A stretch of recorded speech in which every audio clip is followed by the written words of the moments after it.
Everyone, আজকে ক্লাসে আমরা দেখব প্লাগইনের মাধ্যমে কিভাবে আমরা পিক্সেল সেটআপ করব। সো পিক্সেল সেটআপ করার জন্য আমাকে যেটা করতে হবে সেটা ওয়েবসাইটে আমার প্লাগইনে চলে যেতে হবে।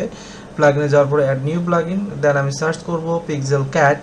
পিক্সেল লিখলে আমার পিক্সেল ক্যাট প্লাগইনটা চলে আসবে। সো আমার পিক্সেল ক্যাট আমি দেখতে পাচ্ছি, pixel cat conversion pixel manager আমি এখানে দেখতে পাচ্ছি। এখন আমি যেটা করব এটাকে সেটা হচ্ছে আমাকে ইনস্টল করে নিতে হবে। আমি এটাকে ইনস্টল করে নিচ্ছি। ইনস্টল করার জন্য আমাদের একটু সময় লাগতে পারে, এটা নেটের উপর ডিপেন্ড করবে, 5 থেকে 10 সেকেন্ডের একটা সময় লাগবে। তো আমি এটাকে অ্যাক্টিভেট করে নিচ্ছি, যেহেতু আমার এটা ইনস্টল হয়ে গেছে। অ্যাক্টিভেট হওয়ার পরে আমাকে এটা কনফিগার করে নিতে হবে। কনফিগার করার জন্য আমাকে যেটা করতে হবে যে আমার প্লাগইন সেটিং থেকে কনফিগারে ক্লিক করব।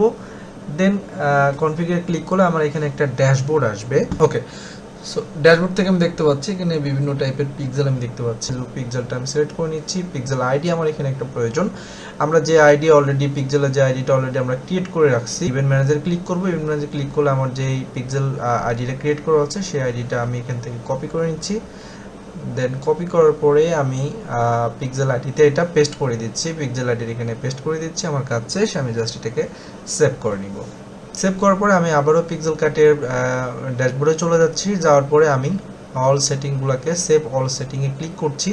সো আমার এখানে অলরেডি পিক্সেল আইডি ক্রিয়েট হয়ে গেছে। জাস্ট আমি এটাকে অল সেভ অল সেটিংয়ে ক্লিক করে নিচ্ছি। এরপরে আপনারা আপনাদের মতো করে ফেসবুক ইভেন্ট ক্রিয়েট করতে পারবেন।